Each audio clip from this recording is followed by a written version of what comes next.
গল্পের শুরুতেই আমরা দেখি একদল পুলিশ একটা বাড়িতে তদন্ত করতে এসেছে। দলের নেতৃত্বে আছে আমাদের গল্পের নায়ক কার্তিক, একজন তুখোর পুলিশ অফিসার। তার সাথে আছে তার বিশ্বস্ত সহকর্মী অফিসাররা। আসলে কিছুক্ষণ আগেই ওই বাড়ির মালিক এক ভদ্রলোক কার্তিককে ফোন করে জানিয়েছিলেন যে তার বাড়িতে ভয়ানক একটা চুরি হয়েছে। কার্তিক আর তার দলবল তাই তড়িঘড়ি করে ঘটনাস্থলে পৌঁছে যায়। বাড়িটার অবস্থা দেখে কার্তিকের অভিজ্ঞ চোখ কিছু জিনিস ঠিকই ধরে ফেলে। জানালার কাঁচ ভাঙা, তবে ভাঙা টুকরোগুলো ঘরের ভেতরে না পড়ে বাইরে ছড়িয়ে ছিটিয়ে আছে। আলমারির তালাটাও ভাঙা, কিন্তু কেমন যেন অদ্ভুতভাবে। এইসব খুঁটিনাটি দেখতে দেখতে কার্তিক বাড়ির মালিককে জিজ্ঞেস করে, আচ্ছা বাড়ি থেকে ঠিক কত টাকার সোনা চুরি হয়ে গেছে বলতে পারবেন? ভদ্রলোক কিছুক্ষণ হিসাব করে একটা বিশাল অঙ্কের কথা বলেন।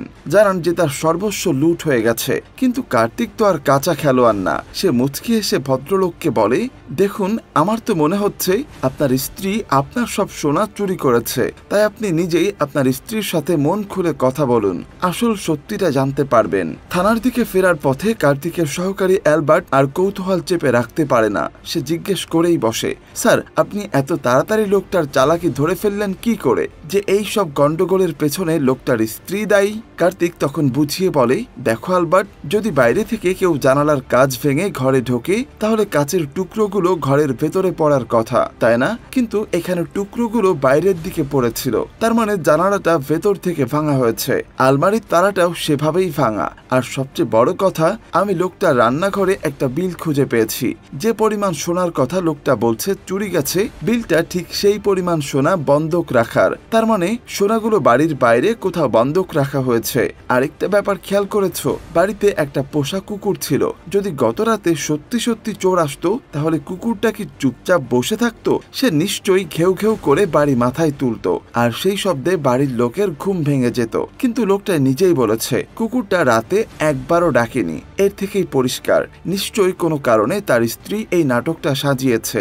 কার্তিকের যুক্তি শুনে অ্যালবার্ট রীতিমতো অবাক হয়ে যায়। এরপর থানায় হন্তদন্ত হয়ে ছুটে আসে এক ড্রাইভার। সে কাঁদতে কাঁদতে কনস্টেবলকে জানায়, স্যার, আমার সর্বনাশ হয়ে গেছে। আমার স্ত্রী বাড়ির সব টাকা পয়সা চুরি করে পালিয়েছে। আপনারা যদি তাড়াতাড়ি খুঁজে বের না করেন তাহলে ও সব টাকা খরচ করে ফেলবে। অ্যালবার্ট তখন লোকটাকে শান্ত করতে গিয়ে বলে, আমরা যদি কিছু জানতে পারি তোমাকে অবশ্যই জানাবো। এর পরের দিন ভোরের আলো ফোটার সাথে সাথেই খবর আসে সৈকতের ধারে একটা তরুণীর মৃতদেহ পাওয়া গেছে। জেলেরা মাছ ধরতে গিয়ে বিভৎস অবস্থায় দেহটা দেখতে পায়। পুলিশ দ্রুত ঘটনাস্থলে পৌঁছায়। মৃতদেহটার অবস্থা এতটাই খারাপ যে ডাক্তাররা আঙুলের ছাপ পর্যন্ত নিতে পারছিলেন না। কার্তিকের কপালে চিন্তার ভাঁজ পড়ে। এটা কি খুন নাকি আত্মহত্যা? সে তখনই কাছাকাছি থানাগুলোতে খোঁজ নিতে বলে যে সেখানে কোনো মেয়ের নিখোঁজ হওয়ার অভিযোগ দায়ের হয়েছে কিনা।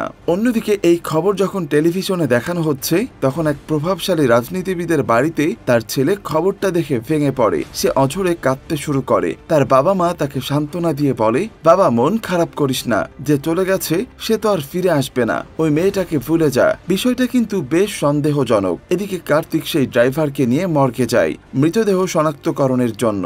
মর্গ চত্বরে লোকাল কর্পোরেটর দাসের সাথে কার্তিকের দেখা হয়। এই কর্পোরেটর দাস লোকটা সুবিধার না। কার্তিকের সাথে তার পুরনো শত্রুতা। একদিন যখন কার্তিক তার দলের সদস্যদের নিয়ে চেকিং করছিল তখন এই কর্পোরেটর দাস গাড়িতে করে যাওয়ার সময় ইচ্ছা করে আবর্জনা ফেলে। কার্তিক প্রতিবাদ করলে কর্পোরেটর ক্ষমতার গরম দেখায় আর ঘুষ দেওয়ারও চেষ্টা করে। কিন্তু কার্তিক একজন সৎ অফিসার, তাই সে দাসের গালে ঠাটিয়ে এক চড় বসায়। সেই থেকে দাসের রাগ কার্তিকের উপর। আমরা আবার বর্তমানে ফিরে আসি। ড্রাইভার মর্গের ভেতরে গিয়ে লাশটা দেখে বেরিয়ে আসে। ভয়ে ভয়ে সে বলে, না না কার্তিক স্যার, এটা আমার স্ত্রী না। কার্তিক অবাক হয়ে বলে, কিন্তু যখন তোমার স্ত্রী বাড়ি থেকে পালিয়েছিল তখন তো তুমি বলেছিলে সে এই ধরনের পোশাক পরেছিল। ড্রাইভার ঢোক গিলে উত্তর দেয়, হ্যাঁ স্যার, পোশাকটা একই রকম, কিন্তু বিশ্বাস করুন ওটা আমার স্ত্রী ছিল না। কর্পোরেটর দাস এই সুযোগে পুলিশদেরকে যাচ্ছে তাই অপমান করতে শুরু করে। সে চেঁচিয়ে বলে, কি ব্যাপার, জোর করে একটা অনাথ মৃতদেহ শনাক্ত করিয়ে কেসটা ক্লোজ করতে চাইছেন নাকি? দাস সাথে সাথেই সেই প্রভাবশালী রাজনীতিবিদকে ফোন করে নালিশ জানায়, যাকে আমরা একটু আগেই ছেলের সাথে দেখেছিলাম। দাস বলে, স্যার, আপনার এলাকার পুলিশ একটা নিরীহ ড্রাইভারের স্ত্রীকে খুঁজে বের করতে না পেরে এখন একটা অনাথ মৃতদেহ ঘষিয়ে দিতে চাচ্ছে। ওরা ড্রাইভারকে হুমকি দিয়ে বলছে যে এটাই নাকি তার স্ত্রীর দেহ। কিন্তু রাজনীতিবিদ খুব ঠান্ডা মাথার মানুষ। সে দাসকে শান্ত করে বলে, দেখো দাস, আমি কার্তিককে চিনি। সে খুবই সৎ আর নিষ্ঠাবান অফিসার। আমি জানি তোমাদের দুজনের মধ্যে সম্পর্ক ভালো না। ওকে ওর কাজ করতে দাও। এরপর কার্তিক আর আলবার্ট মৃত মেয়েটির পোস্টমর্টম রিপোর্টের জন্য ডাক্তারের কাছে যায়। আর তারা যখন যাচ্ছিল, একটা গাড়ি তাদের গাড়িটা অনুসরণ করছিল। ডাক্তার রিপোর্টটা হাতে দিয়ে বলে, মেয়েটার পোস্টমর্টম রিপোর্ট তৈরি করতে গিয়ে আমি নিজেই বেশ অবাক হয়েছি। মনে হচ্ছে মেয়েটা কোনো উঁচু জায়গা থেকে পড়ে গিয়ে মারা গেছে। সম্ভবত লাফিয়ে আত্মহত্যা করেছে। মাথায় গুরুতর আঘাত লেগেছে আর পানিতে ডুবেও মৃত্যু হয়েছে। মেয়েটার মাথার একটা অংশ মাছে খেয়ে ফেলেছে। এর বাইরে আর কোনো অস্বাভাবিক কিছুই পাওয়া যায়নি। হসপিটাল থেকে বের হয়ে কার্তিক জানতে পারে ওই বিচের কাছে সিসিটিভি ক্যামেরা আছে। তাই এবার সে সিসিটিভির ফুটেজ খতিয়ে দেখতে শুরু করে। একটা ফুটেজে দেখা যায় দুজন লোক একটা মেয়েকে জোর করে কোথাও নিয়ে যাচ্ছে। সে তার দলের সদস্যদের আদেশ দেয়, এই দুটো ছেলেকে খুঁজে বের করো আর এদের বাইকটাও ট্রেস করো। কিছুক্ষণের মধ্যেই একজন পুলিশ অফিসার এসে জানায়, স্যার, এই দুজনের একজনকে আমি চিনি। কিছুদিন আগে ও পাসপোর্ট ভেরিফিকেশনের জন্য থানায় এসেছিল। কার্তিক লোকটার ফোন নাম্বার নিয়ে কল দেয়, কিন্তু ফোন বন্ধ পায়। পুলিশ তখন ওই এলাকায় গিয়ে তাদের খোঁজ খবর নিতে শুরু করে, কিন্তু কেউ তাদের সম্পর্কে কিছুই বলতে পারে না। অবাক করে দিয়ে ওই দুজনের একজন, দীনেশ, নিজেই থানায় এসে হাজির হয়। সে কার্তিককে বলে, স্যার, আমি কাউকে খুন করিনি। কার্তিক তখন সমুদ্র সৈকতে পাওয়া মেয়েটির ফুটেজ দেখিয়ে প্রশ্ন করে, তাহলে তোমরা দুজনে এই মেয়েটার সাথে কি করেছিলে? দীনেশ তখন ভয়ে ভয়ে সব সত্যি কথা বলতে শুরু করে। সে জানায় এক রাতে সে আর তার বন্ধু সত্য মদের দোকানে বসে মদ গিলছিল। আসলে তাদের দুজনেরই পাসপোর্ট তৈরি হয়ে গিয়েছিল। তারা সিঙ্গাপুরে গিয়ে পাকাপাকি ভাবে থাকার পরিকল্পনা করছিল। সত্যের পাসপোর্ট আগেই চলে এসেছিল। দীনেশেরটাও কয়েকদিনের মধ্যে আসার কথা। তাই তারা পার্টি করছিল। মদ খাওয়া শেষ হলে দুজনে মিলে রেড লাইট এলাকায় যায় মজা করার জন্য। সেখানে একটা মেয়ের সাথে কথা বলে। দুজনেই তাকে নিয়ে সমুদ্র সৈকতে যায়।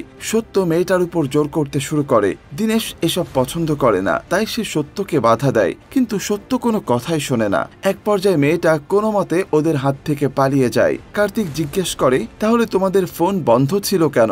দীনেশ জানায়, স্যার, আমরা দুজনেই বিদেশ যাওয়ার জন্য অনেক ধার দেনা করেছিলাম। পাওনাদাররা বারবার করে ফোন করে টাকার জন্য চাপ দিচ্ছিল, তাই আমরা ফোন বন্ধ করে দিয়েছিলাম। আর আমার বন্ধু সত্য ইতিমধ্যে সিঙ্গাপুরে চলেও গেছে। কার্তিক তখন দীনেশকে সেই রেড লাইট এরিয়ার মেয়েটির অর্থাৎ জয়ার ঠিকানা জিজ্ঞেস করে। দীনেশ বলে, স্যার, ঠিকানা তো জানি না, তবে কোথা থেকে ওকে তুলেছিলাম সেই জায়গাটা দেখাতে পারি। পুলিশ দীনেশকে সাথে নিয়ে সেই এলাকায় যায়। সেখানে অন্যান্য মেয়েদের জয়ার কথা জিজ্ঞেস করলে তারা জানায় জয়া বেশ কিছুদিন ধরে এখানে আসছে না। কার্তিক অনেক কষ্টে জয়ার বাড়ির ঠিকানা জোগাড় করে সেখানে পৌঁছায়। জয়ার একটা ছোট্ট মেয়ে আছে যে স্কুলে পড়ে, আর বাড়িতে রয়েছে তার অসুস্থ বৃদ্ধা মা। কার্তিক দীনেশের বলা ঘটনাটা জয়াকে জানায়। জয়া সব শুনে বলে, হ্যাঁ স্যার, লোকটা ঠিকই বলেছে। দুদিন আগে ও আর ওর বন্ধু আমাকে সমুদ্র সৈকতে যাওয়ার জন্য বুক করেছিল, কিন্তু যখন ওরা আমাকে জোর করে গাঁজা খাওয়াতে চেয়েছিল আমি সেখান থেকে পালিয়ে আসি। ঠিক তখনই কার্তিকের চোখে পড়ে জয়ার শরীরে অনেক আঘাতের চিহ্ন। সে জিজ্ঞেস করে, তোমার শরীরে এত দাগ কিসের? কে মেরেছে তোমাকে? কাল রাতে একজন কাস্টমার আমাকে তার বাড়িতে নিয়ে গিয়েছিল। সে আমার সাথে খুব খারাপ ব্যবহার করেছে, মেরেছে, জোর করে অনেক কিছু করেছে, এমনকি সিগারেটের স্যাকাও দিয়েছে। এই ব্যবসায় এসব তো হয়েই থাকে স্যার। কার্তিক জানতে চাই, কোন খদ্দের এমন করেছে? জয়া কাঁপা কাঁপা গলায় উত্তর দেয়, স্যার, সেই কর্পোরেটরের ড্রাইভার। ড্রাইভারের নাম শুনে কার্তিক চমকে ওঠে। তার স্ত্রী হারিয়ে গেছে আর সে এতটা নিচে নামতে পারে? সে দীনেশকে থানায় নিয়ে গিয়ে সেই ড্রাইভারের স্ত্রীর ছবি দেখিয়ে জিজ্ঞেস করে, এই মেয়েটিকে চেনো? দীনেশ ভালো করে দেখে বলে, না স্যার, একে তো আগে কখনো দেখিনি। দীনেশ থানা থেকে বেরিয়েই তার বন্ধু সত্যকে ফোন করে। সে বলে, ভাই, আমরা দুজনেই খুব বড় সমস্যায় পড়েছি। কার্তিক আড়াল থেকে দীনেশের সব কথা শুনতে পায় আর মনে মনে ভাবছিল দীনেশ কার সাথে কথা বলছে। এরপর কার্তিক তার দলবল নিয়ে সেই ড্রাইভারের বাড়িতে যায়, কিন্তু ড্রাইভার বাড়িতে ছিল না। তার মা জানায়, ও তো বাড়িতে নেই স্যার, কখন ফিরবে কিছুই বলে যায় না, ঘরে ঠিকমতো টাকাও দেয় না, সব মদ খেয়ে উড়িয়ে উড়িয়ে দেয়। ঠিক সেই সময় ড্রাইভার মাতাল অবস্থায় বাড়ি ফেরে। কার্তিক তাকে গ্রেফতার করে থানায় নিয়ে আসে। থানায় এনে বেদম মারধর করে জিজ্ঞেস করে, বল সত্যি করে তুই জয়াকে অমন অমানুষের মতো মেরেছিস কেন? আর আমার তো মনে হচ্ছে তুই তোর স্ত্রীর সাথেও একই রকম কিছু করেছিস। প্রচন্ড মারের মুখে ড্রাইভার শেষমেশ ভেঙে পড়ে। সে স্বীকার করে, হ্যাঁ স্যার, আমি আমার স্ত্রীকে মারতাম। কার্তিক গর্জে ওঠে, তাহলে যে বললি তোর স্ত্রী টাকা নিয়ে পালিয়েছে, কত টাকা নিয়ে পালিয়েছে সে? ড্রাইভার তখন জানায়, স্যার প্রায় 5 লক্ষ টাকা নিয়ে পালিয়েছে। কার্তিক অবাক হয়ে বলে, তোর বাড়িতে এত টাকা কোথা থেকে এলো? ড্রাইভার তখন আসল সত্যিটা বলে, ওই টাকা আমার নয় স্যার, ওটা কর্পোরেটর দাসের। আসলে এই ড্রাইভার দাসের হয়ে বেআইনি টাকা পাচার করত। সে প্রতিদিন তার স্ত্রী দীপাকে অকথ্য মারধর করত, নির্যাতন করত। দীপা ছিল অনাথ, যাওয়ার মতো কোনো জায়গা ছিল না তার। একদিন সে কাঁদতে কাঁদতে বলেছিল, তুমি যদি আমাকে এভাবেই মারতে থাকো তাহলে আমি একদিন নিজের জীবন শেষ করে ফেলবো। এরপরে একদিন ড্রাইভার কাজে বেরিয়ে গেলে দীপা বাড়ি থেকে পালানোর পরিকল্পনা করে। কর্পোরেটর দাসের কিছু টাকা সেই সময় ড্রাইভারের কাছে ছিল। দীপা সেই সব টাকা নিয়ে বাড়ি থেকে পালায়। তারপর ড্রাইভার সোজা থানায় গিয়ে বউ নিখোঁজের নাটক করে। বর্তমান সময়ে ফিরে আসি। কর্পোরেটর দাস তার আইনজীবীকে নিয়ে থানায় আসে এবং ড্রাইভারকে সারিয়ে নিয়ে যায়। সে আবারও সেই রাজনীতিবিদকে ফোন করে বলে, স্যার এতদিন আপনার কথায় আমি শান্ত ছিলাম, কিন্তু আজ আপনার পুলিশ অফিসার সব সীমা ছাড়িয়ে গেছে। কোনো প্রমাণ ছাড়াই সে আমার ড্রাইভারকে ধরে নিয়ে গিয়ে অমানুষের মতো মেরেছে।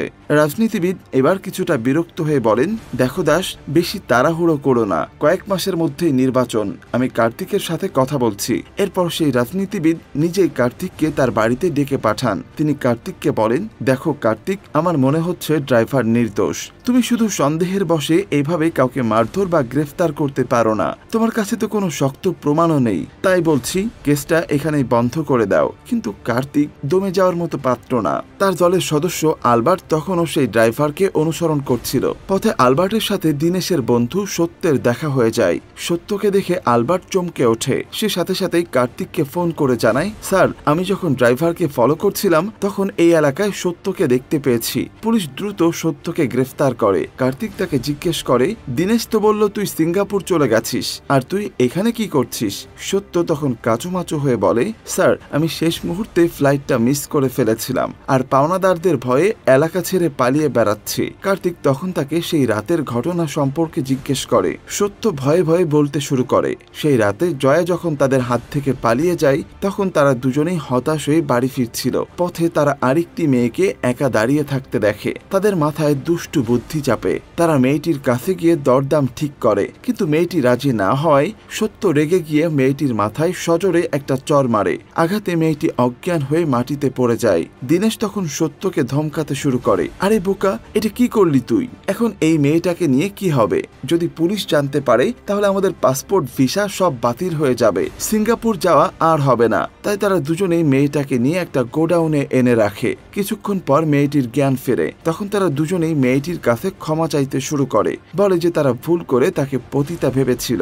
মেয়েটি তখন বলে, তোমাদের দুজনের জন্য আমার একটা জরুরি কাজ মিস হয়ে গেল। আমার যাওয়ার কোনো জায়গা নেই, তাই আপাতত তোমাদেরই আমার দেখাশোনা করতে হবে। ঠিক সেই সময় দীনেশের ফোনে পুলিশ অফিসারের ফোন আসে পাসপোর্ট ভেরিফিকেশনের জন্য।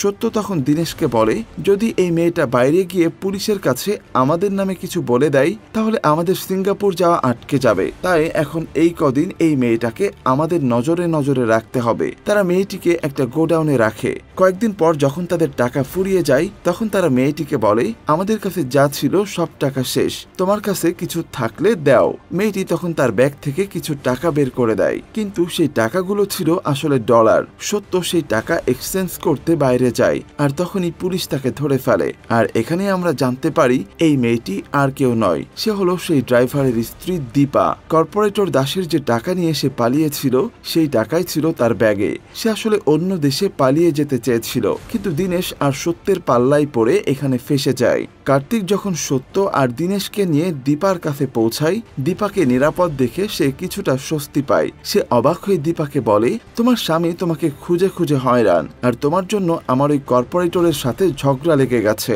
চলো তোমাকে তোমার স্বামীর কাছে পৌঁছে দিই। দীপা ভয়ে কার্তিকের পায়ে পড়ে যায়। সে কাঁদতে কাঁদতে বলে, না স্যার, দয়া করে আমাকে আমার স্বামীর কাছে পাঠাবেন না। আমি অনেক দূরে চলে যাব, নিজের মতো করে জীবন কাটাবো। দীপা তখন কার্তিককে সবকিছু খুলে বলে, কিভাবে তার তার স্বামী আর কর্পোরেটর দাস তার উপর দিনের পর দিন অকথ্য নির্যাতন চালাতো। এমনকি ড্রাইভারের মাও সেই অত্যাচারে সাপোর্ট দিত।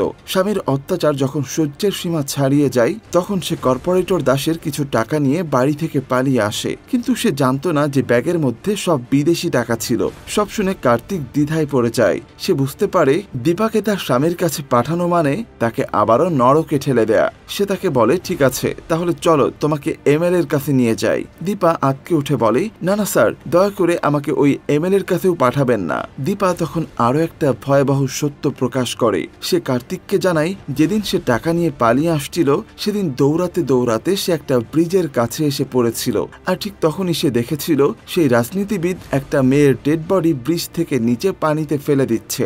এই কথা শুনে কার্তিকের মাথায় যেন আকাশ ভেঙে পড়ে। তার মনে পড়ে যায় কেন সেই রাজনীতিবিদ প্রথম থেকেই এই কেসটা তাড়াতাড়ি বন্ধ করার জন্য এত চাপ দিচ্ছিল। কার্তিক সাথে সাথেই সেই রাজনীতিবিদের বাড়ি যায় এবং তাকে পুরো ঘটনাটা খুলে বলে। সেই রাজনীতিবিদ তখন একটা দীর্ঘশ্বাস ফেলে সব স্বীকার করে নেয় যে ছেলেটিকে আমরা সিনেমার শুরুতে খবর দেখে কাঁদতে দেখেছিলাম সে আসলে এই রাজনীতিবিদেরই একমাত্র ছেলে ধীরজ। আর যে মেয়েটিকে ব্রিজ থেকে ফেলে দেওয়া হয়েছিল তার নাম ছিল লারা। এবার গল্প চলে যায় ফ্ল্যাশব্যাকে। আসলে ধীরজ আর লারা একে অপরকে খুবই ভালোবাসতো। লারা একটা অনাথ আশ্রম চালাতো, সবকিছু ভালোই চলছিল। একদিন স্থানীয় কিছু পুলিশ লারার আশ্রমে এসে মেয়েদের সাথে খারাপ ব্যবহার করে এবং লারার বিরুদ্ধে মাদক রাখা ও বোমা ফাটানোর মিথ্যা অভিযোগ আনে। পুলিশ এই অভিযোগের পক্ষে জাল প্রমাণ তৈরি করে আদালতে পেশ করে, যার ফলে আদালত আশ্রমটি বন্ধ করে দেওয়ার নির্দেশ দেয়। লারা তখন তার প্রেমিক ধীরজকে সব জানায়। ধীরজ তাকে সান্ত্বনা দিয়ে বলে যে সে কিছুদিনের জন্য বাইরে যাচ্ছে, ফিরে এসে সে সব সমস্যার সমাধান করে দেবে। কিন্তু লারা চুপ করে বসে থাকার পাত্রী ছিল না। সে তার আশ্রমের লোকদের নিয়ে প্রতিবাদ শুরু করে দেয়। আর এই প্রতিবাদের উপর পুলিশ তাদের উপর লাঠিচার্জ করে। এতে অনেকেই আহত হয়। এই ঘটনায় লারা মানসিকভাবে ভেঙে পড়ে এবং আইনের উপর থেকে তার বিশ্বাস একেবারেই উঠে যায়। এজন্য সে প্রতিশোধ নেওয়ার জন্য মরিয়া হয়ে ওঠে। সে কিছু গুন্ডা ভাড়া করে প্রথমে সেই অসৎ পুলিশ অফিসারদের অপহরণ করে খুন করে। এরপর যারা যারা তার আশ্রম বন্ধ করার পেছনে জড়িত ছিল তাদের প্রত্যেককে সে একে একে শেষ করে দেয়। এভাবেই প্রতিশোধ নিতে নিতে লারা নিজেই এক অন্ধকার জগতের বাসিন্দা হয়ে যায় এবং নিজের একটা বেআইনি সাম্রাজ্য গড়ে তোলে। ধীরাজ বারবার লারার সাথে যোগাযোগ করার চেষ্টা করে কিন্তু লারা তার ফোন ধরে না। অনেকদিন পর যখন তাদের দেখা হয় লারা ধীরজকে সব কথা খুলে বলে। লারা হাঁপানির রোগী ছিল, তাই কথা বলার সময় সে ইনহেলার ব্যবহার করে। ধীরজ লারাকে বলে, আমি তোমার আশ্রমটা আবারও ওপেন করে দিয়েছি। এরপর তারা আশ্রম দেখতে আসে। লারা আশ্রম দেখে অনেক খুশি হয় আর দুজনে মিলে সিদ্ধান্ত নেয় তারা বিয়ে করে সবকিছু নতুন করে শুরু করবে। কিন্তু ভাগ্য তাদের সহায় ছিল না। ঠিক সেই সময়ে লারার মারাত্মকভাবে হাঁপানি ওঠে। সে ইনহেলার খুঁজতে থাকে কিন্তু সে খুঁজে পায় না। ধীরজ পাগলের মতো গাড়ি থেকে ইনহেলার এনে লারাকে দেয়, কিন্তু দুর্ভাগ্যবশত সেটাও খালি ছিল। চোখের সামনে লারা যন্ত্রণায় ছটফট করতে করতে মারা যায়। লারার মৃত্যুতে ধীরজ একদম ভেঙে পড়ে। সে তার বাবাকে ফোন করে সবকিছু জানায়। তার বাবা তখন সেখানে এসে তাকে বলে, দেখো লারা আইনের চোখে অনেক বড় অপরাধী। পুলিশ যদি জানতে পারে যে তুই ওর সাথে ছিলি তাহলে তোকেও জেলে যেতে হবে। তুই এখান থেকে চলে যা, আমি সব সামলে নিচ্ছি। লারার দেহের ব্যবস্থা আমি করব। এরপর সেই রাজনীতিবিদ লারার দেহ ব্রিজের উপর থেকে পানিতে ফেলে দেয়। আর এটাই সেদিন রাতে দীপা দেখে ফেলেছিল।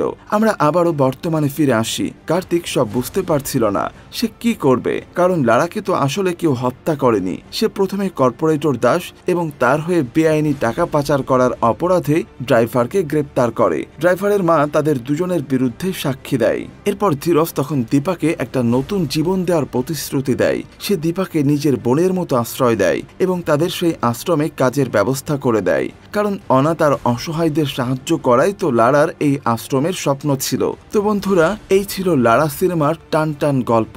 কেমন লাগলো তোমাদের? যদি ভালো লেগে থাকে তাহলে অবশ্যই একটা লাইক করে দিও আর বন্ধুদের সাথে শেয়ার করতে একদম ভুলবে না। আর হ্যাঁ, কমেন্ট করে তোমাদের মতামত জানাতে একদমই ভুলবে না, কারণ তোমাদের মতামত আমার কাছে ভীষণ গুরুত্বপূর্ণ। আজকের মতো এখানেই শেষ করছি। আবারও দেখা হবে নতুন কোনো সিনেমার গল্প নিয়ে। সে পর্যন্ত সিনে কাহিনীর সাথেই থাকো। আল্লাহ হাফেজ।